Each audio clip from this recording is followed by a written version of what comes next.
अच्छा, आप एक दृष्टि से विचार करें, लंका समुद्र के बीच में बसी हुई है और लंका में यह वर्णन मिलता है कि कुंभकर्ण 6 महीने सोता है। मांगिस नींद मास सट केरी। अच्छा, अब आप थोड़ा विचार करें, क्या वहां कुंभकर्ण ही सोता है और कोई नहीं सोता? मुझे तो लगता है कि अगर वहां कुंभकर्ण सोता है तो उसी लंका में विभीषण जी भी सोते हैं। अगर विभीषण जी न सो रहे होते तो यह क्यों लिखा जाता, मनमह तर्क करे कपि लागे, ते ही समय विभीषण जागे। इसका अर्थ क्या है?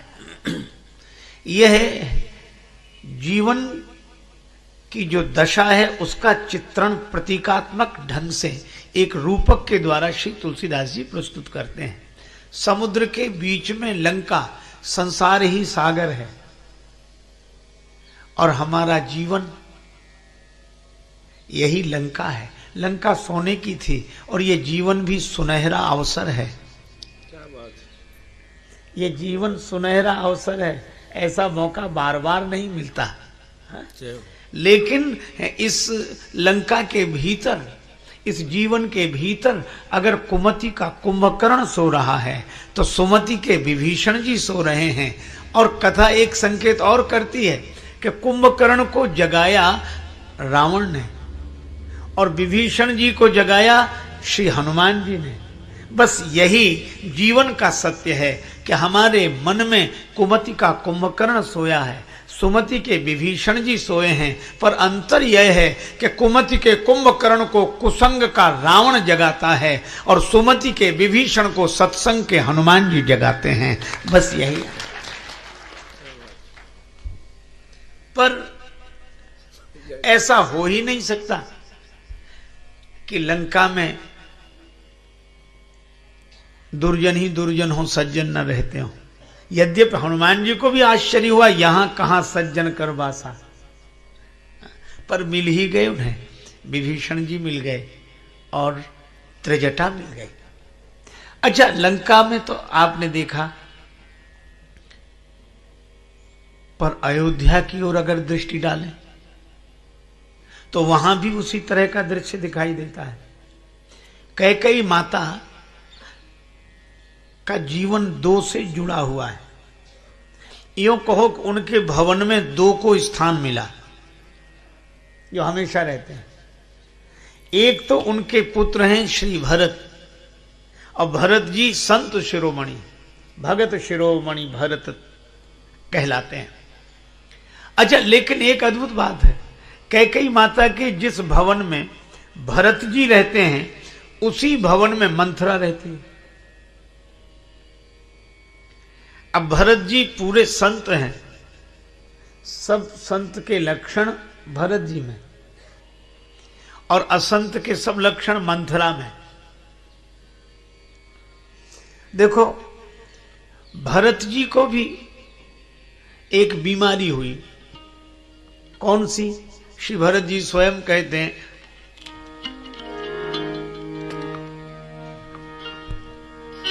राम लखन सिय बिनु पग पनहि,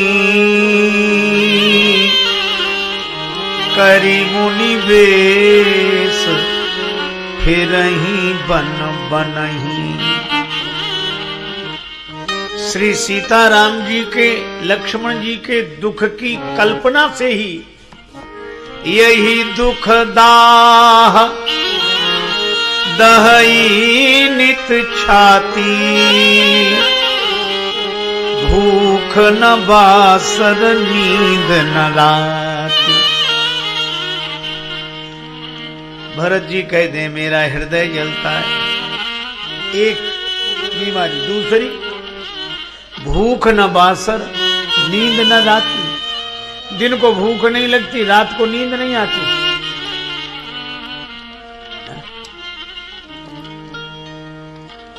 मंथरा कहती यह तो बीमारी हमको भी हुई है, लक्षण मिला ना। भरत जी कहते हैं यही दुख दाह दहाई नित छाती, भूख न बासर नींद न राती। और मंथरा की क्या हालत? पूछा ये तैयारियां कैसी हैं नगर में? किसी ने कहा कि राम जी का युवराज पद पर अभिषेक हो रहा है। बस पूछे सी लोगन काह उछाहू, राम तिलक सुनि भाव उरदाहू। इसका भी हृदय जलता है,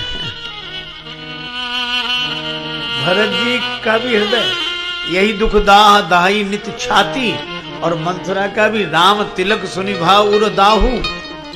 भरत जी कहते हैं कि दिन को भूख नहीं लगती, रात को नींद नहीं आती। मंथरा कहती हमारी भी वही हालत है। जब ते कुमत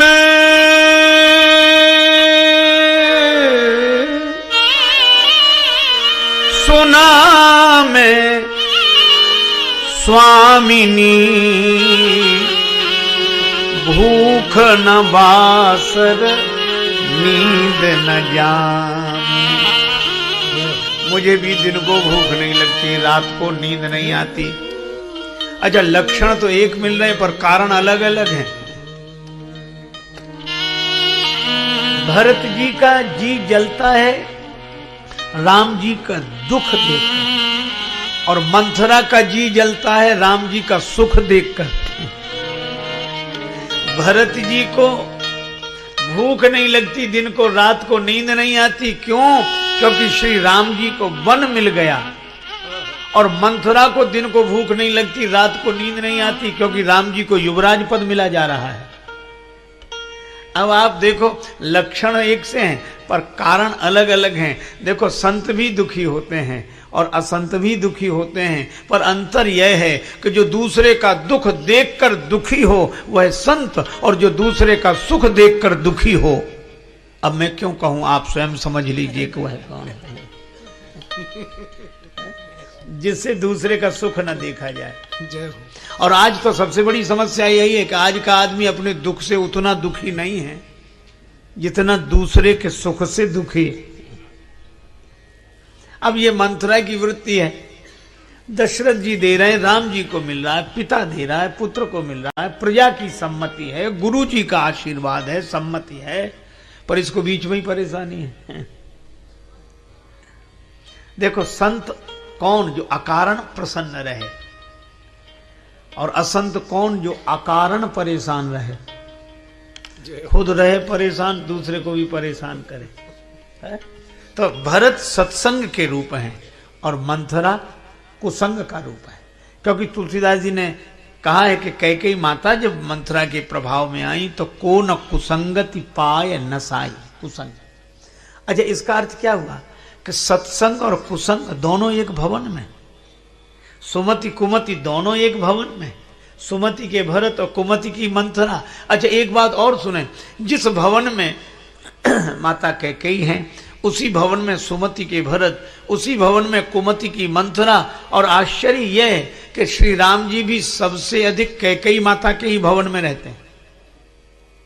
और इसका अर्थ क्या हुआ, हमारे जिस हृदय में सुमति है, जिस हृदय में कुमति है, उसी हृदय में भगवान का भी निवास है, और यही जीवन का दर्शन है। और यह जीवन, और इसीलिए जीवन जटिल है। जितने परस्पर विरोधी विचार हो सकते हैं वो सब एक जीवन में ही समाये हैं।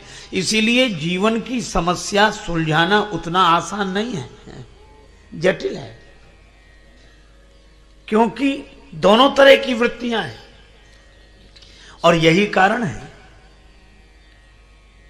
कि पहले तो हम स्वीकार करें कि हमारा जीवन गुण दोषमय है। पहले तो हम स्वीकार करें कि हमारा अंतःकरण सुमति और कुमति दोनों से युक्त है, और यह भी स्वीकार करें कि इसी हृदय में भगवान का भी निवास है। लेकिन अब एक सूत्र बड़ा महत्वपूर्ण मिला। मंथरा बनी तो रही, किंतु मंथरा कुछ नहीं बिगाड़ सकी। कब तक? जब तक श्री भरत अयोध्या में रहे, भवन में रहे। अच्छा, मंथरा सफल कब हुई? जब श्री भरत ननिहाल चले गए, शत्रुघ्न जी ननिहाल चले गए। शत्रुघ्न जी तो साक्षात संयम है, ऐसा संयम, वाणी का ऐसा संयम, बोले ही नहीं।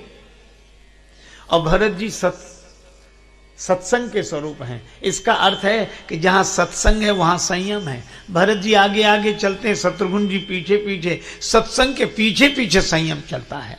अगर जीवन में सत्संग आ जाए तो संयम तो पीछे पीछे आ ही जाएगा। और इसलिए भरत जी के बिना शत्रुघ्न जी नहीं रहते, सत्संग के बिना संयम नहीं रहता। संयम तो सत्संग का अनुगामी है। और ये दोनों चले गए ननिहाल। और जैसे ही भरत जी दूर हुए, वैसे ही मंथरा अपने षड्यंत्र में सफल हो गई। जीवन का भी सत्य यही है कि कुमति बनी तो रहती है, कुसंग बना तो रहता है, पर सफल नहीं हो पाता हमारा जीवन नष्ट करने के लिए। कब तक? जब तक सत्संग हमारे साथ रहता है। और जब हम सत्संग को जीवन से दूर कर देते हैं तो फिर कुसंग अपने षड्यंत्र में सफल हो ही जाता है। सुमति दूर हो जाती है तो कुमति सफल हो जाती है। अच्छा देखो, एक बात और निवेदन करूं, बड़ी व्यवहारिक बात है, पर शायद जीवन की गंभीर समस्या को समझने और सुलझने के लिए महत्वपूर्ण सूत्र भी है। एक बार एलोपैथी के विशेषज्ञ एक डॉक्टर से हमारी बात हुई। स्वास्थ्य अनुकूल नहीं था तो उनके पास गए। तो डॉक्टर ने कहा कि आपको डायबिटीज है? हमने कहा हाँ है, तो कई वर्ष से। हमने कहा। तो उन्होंने कहा एक बात आपको बताएं, आप किसी मंत्र, ताबीज, भभूत, झाड़ फूंक आदि के चक्कर में मत पड़ना, ये डायबिटीज मिटेगी कभी नहीं। तो हमने कहा यह तो परेशानी की बात है।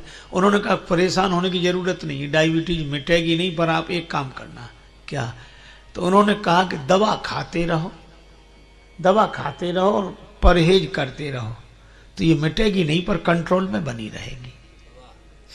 बात साधारण सी है, उन्होंने डायबिटीज के संदर्भ में कही, पर मैं इस बात को कभी नहीं भूलता। मुझे लगता है कि शायद जीवन के लिए भी यही सत्य है। उन्होंने कहा कि डायबिटीज मिटेगी कभी नहीं, दवा खाओ, औषधि खाओ और परहेज करो, कंट्रोल में रहेगी। मैं भी आपसे कहता हूं कि यही सूत्र मन की बुराइयों के संदर्भ में भी है। ये काम, क्रोध, मद, लोभ, मोह, मत्सर, काम, क्रोध, लोभ, मोह, मद, मत्सर, ये मिटेंगे कभी नहीं। सत्संग की दवाई खाते रहो, कुसंग का परहेज करते रहो, तो कंट्रोल में बने रहेंगे। ये मिट तो सकते नहीं, इनको मिटाने वाले मिट गए। जय जय। इसलिए छाड़ी मन हरि विमुखन को संग, छाड़ी मन हरि विमुखन को संग, हरि विमुखन को संग, हरि विमुखन को संग, छाड़ी मन हरि विमुखन को संग, छाड़ी मन हरि विमुखन को संग, छाड़ी मन, छाड़ी मन, हरि हरि विमुखन को संग, छाड़े मन हरि विमुखन को संग।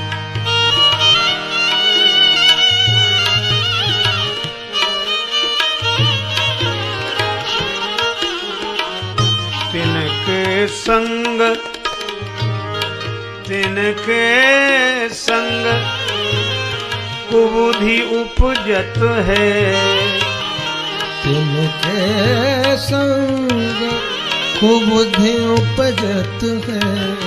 परत भजन में भंग छाड़ी मन हरि विमुख को संग छाड़ी मन हरि विमुख को संग छाड़ी मन हरि विमुख को संग।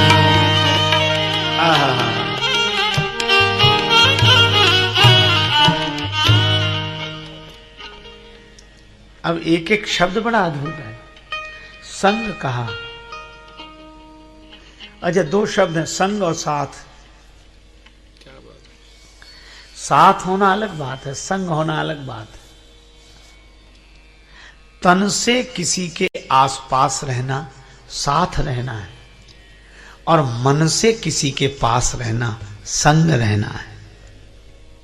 क्योंकि संस्कृत में संग आसक्ति को कहते हैं। संगात संजायते कामः, और इसका नाम ही आसक्ति, जो आसक्ति है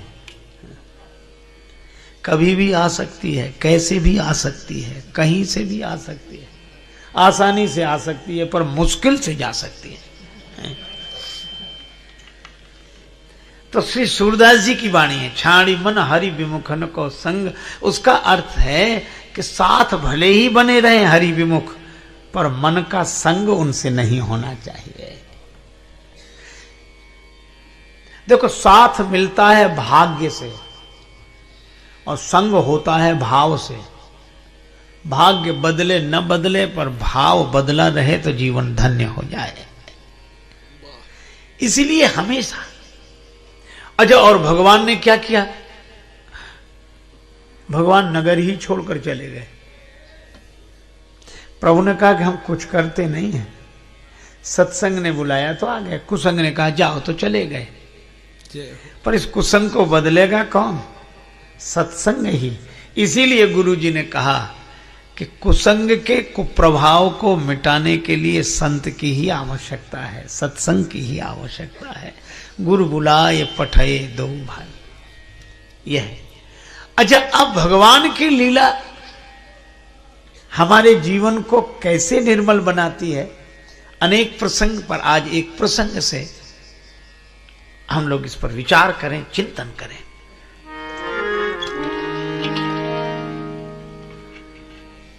महाराज दशरथ के मन में एक विचार आया, और वह भी क्यों आया? राजसभा रघुराज विराजा,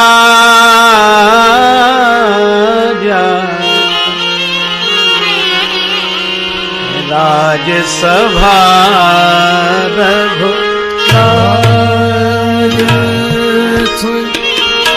विराजा,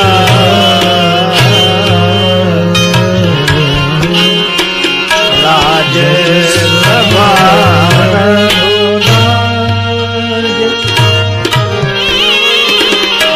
रघुनाथ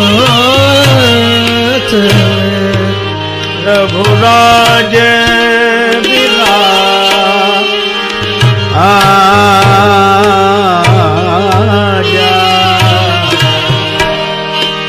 राजसभा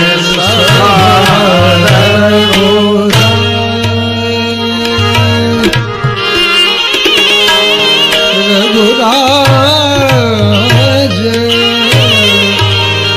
विराजा, सभा रघुराज रघुराज। राज्यसभा में अयोध्या अधिपति महाराज दशरथ विराजमान हैं।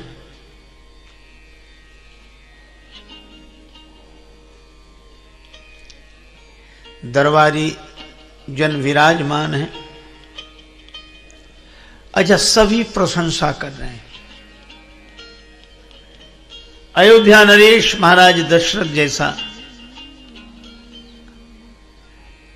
सौभाग्यशाली कोई अन्य नहीं है।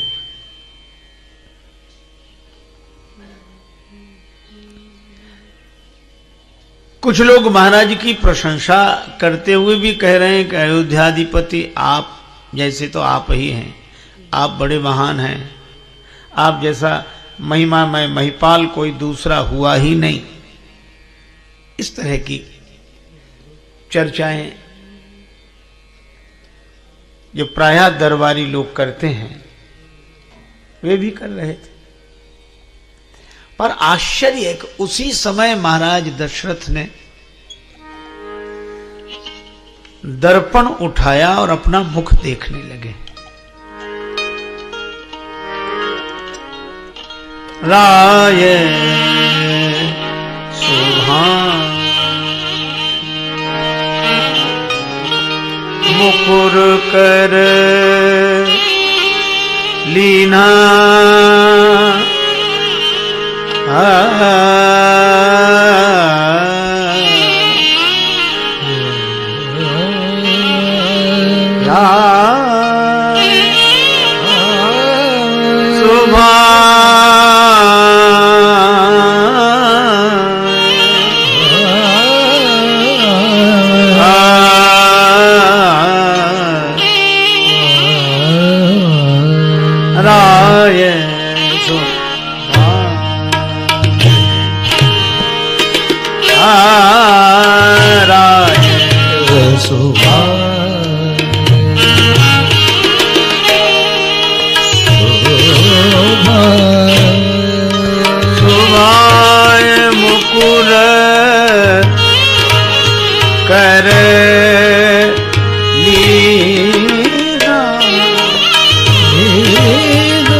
महाराज दशरथ ने दर्पण लिया और अपना मुख देखने लगे।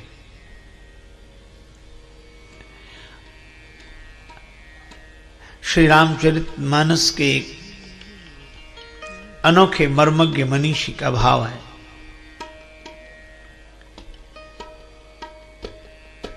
कि दर्पण दरबार में सिंहासन पर बैठकर देखना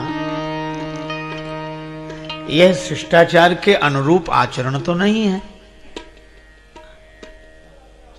अच्छा, जैसे हम लोग कथा में आए, तैयार होकर आए, वस्त्र धारण किए, तो दर्पण देखकर ही तो आए होंगे। और वहां कोई दर्पण देखकर सभा मंडप में आए, कक्ष में दर्पण देखकर सभा मंडप में आए तो अनुचित नहीं है, किंतु कक्ष का काम सभा मंडप में आके करे, यहां बैठकर फिर दर्पण निकाले और अपना चेहरा देखे, तो लोग यही कहेंगे कि ये सभा में तो बैठे पर सभ्य नहीं है, शिष्टाचार के अनुरूप आचरण नहीं है। ये दर्पण वहीं देख कर आना चाहिए था, यहां क्यों देख रहे? पर महाराज दशरथ जैसे विवेकी पुरुष सिंहासनासीन हैं और उस समय दर्पण में अपना मुख देख रहे हैं, तो यहां कुछ विशेष बात है। यह कथा हम लोगों को उपदेश देती है और संदेश देती है। वह यह है कि जब हम किसी विशिष्ट पद पर बैठे होते हैं, विशेष उपलब्धि को उपलब्ध होते हैं, तो प्रशंसकों से घिर जाते हैं।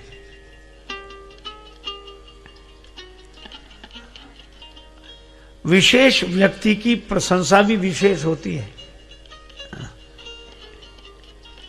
दशरथ जी सिंहासन पर बैठे हैं तो सभी प्रशंसा कर रहे हैं कि आप जैसा कोई राजा नहीं, आप जैसा कोई राजा नहीं। अच्छा, उसी समय दशरथ जी दर्पण देखते हैं, इसका अर्थ यह है कि हम किसी विशेष पद पर बैठे हों और प्रशंसकों से घिरे हों, उस समय विचार के दर्पण में अपना चेहरा अवश्य देखना चाहिए कि यह प्रशंसा सही हो रही है कि गलत हो रही है, यह प्रशंसा सत्य है या असत्य है। और सही बात, अच्छा दर्पण भी तब देखा जब बैठे हैं सिंहासन पर, तभी, क्योंकि तभी तो प्रशंसा हो रही है। अच्छा जब बैठे हो तभी तो देखना चाहिए, और जब उतर जाएंगे तब तो दूसरे ही दर्पण दिखा देंगे, फिर हम क्या दर्पण देखेंगे। और दशरथ जी ने दर्पण देखा, हम लोगों को क्या संदेश मिला, हमारी भी बड़ी महिमा गाई गई। महिमा तो यही गाई जाती है, देव दुर्लभ शरीर।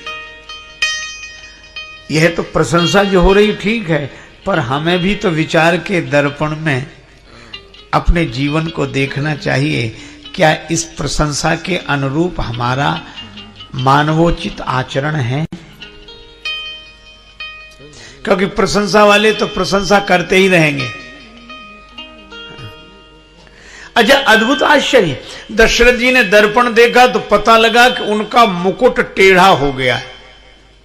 मुकुट, राज्य मुकुट टेढ़ा हो गया है, लगभग गिरने की स्थिति में है। अच्छा अब आप देखो, मुकुट गिरने की स्थिति में है और प्रशंसा करने वाले प्रशंसा करते जा रहे हैं। प्रशंसा करने वालों का तो काम है प्रशंसा करना, विचार करने की उन्हें क्या आवश्यकता, मुकुट टेढ़ा हो चाहे सीधा। ये तो मुकुट जब तक गिर ही नहीं जाएगा तब तक प्रशंसा ही करते रहेंगे। जब तक मुकुट गिर नहीं जाएगा तब तक प्रशंसा करेंगे, फिर जिसके सिर पे मुकुट आएगा उसकी प्रशंसा करेंगे। इसमें तो स्वयं ही विचार करना होता है। और दशरथ जी ने देखा कि मुकुट टेढ़ा हो गया है। अच्छा जब मुकुट तनिक टेढ़ा हुआ तो श्रवण समीप भय स्थित केसा, महाराज श्री दशरथ ने अपने श्रवणों के पास में श्वेत केश देखे, सफेदी दिखी। दशरथ जी को लगा कि ये बाल उपदेश दे रहे हैं। इसका आशय यह है कि जिन्हें उपदेश लेना होता है वे बाल से भी ले लेते हैं, बाल से भी ले लेते हैं, और जिन्हें नहीं लेना हो वो वृद्ध से भी कुछ नहीं सीख पाते हैं। जय हो जय हो। एक महात्मा एक गांव से निकले तो ऐसे ही भ्रमण करते जा रहे थे, परिचित लोग रहते थे उस गांव में। तो गांव का एक वृद्ध व्यक्ति अपने पौत्र को गोद में लेकर दुलार कर रहा था, और पौत्र बीच बीच में कहता बाबा बाबा। तब तक वो संत जी निकले तो उस व्यक्ति ने कहा कि महाराज प्रणाम, बड़े भाग्य आपके दर्शन हुए, हमें भी कुछ उपदेश करो, जीवन का कल्याण हो। महात्मा बोले उपदेश तो ये तुम्हारा पौत्र ही दे रहा है। पौत्र क्या कह रहा है महाराज, ये तो कुछ बोल ही नहीं पाता। कहा कि बस वो जितना बोल पाता है उतना ही काफी है। बाबा कह रहा है, बाबा बाबा। महात्मा बोले इस शुद्ध तोतली बोली पर कुछ तो मन में शर्माओ, नाती कान लगे बाबा, अब तो बाबा हो जाओ।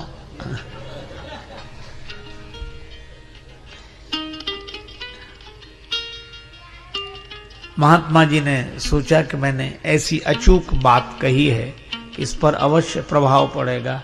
पर वह आदमी भी कम विचित्र नहीं था। वह कहने लगा कि महाराज हम तो रोज सोचते हैं कि बाबा हो जाए। जब जब ये पौत्र गोद में आता कहता बाबा बाबा, तो लगता है कि बाबा हो ही जाए, फिर होते क्यों नहीं हो। कहा कि महाराज दूसरी कठिनाई है, जब जब हम बाबा होने की बात सोचते हैं पौत्र की तोतली बोली से प्रभावित होकर, तभी बेटी का बेटा गोद में आ जाता है। वो कहता नाना नाना नाना। अब जिन्हें उपदेश ग्रहण करना ही नहीं है। पर महाराज दशरथ बाल से भी उपदेश ले लेते हैं।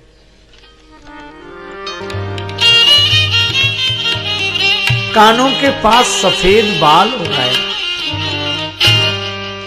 यह कब दिखाई पड़ा? जब दर्पण देखा। और दर्पण का अर्थ है विचार। जब हम विचार करते हैं तो शरीर की नश्वरता दिखाई देती है। ये सफेद बाल कान के पास ही सबसे पहले क्यों आए? दशरथ जी को लगा कि ये बाल कुछ बोल रहे हैं। क्या बोल रहे हैं? इन श्वेत केशों के माध्यम से वृद्धावस्था ही उपदेश दे रही है। यह बाल यह बोल रहे हैं कि दशरथ जी, हम तब भी बाल थे जब तुम बाल थे।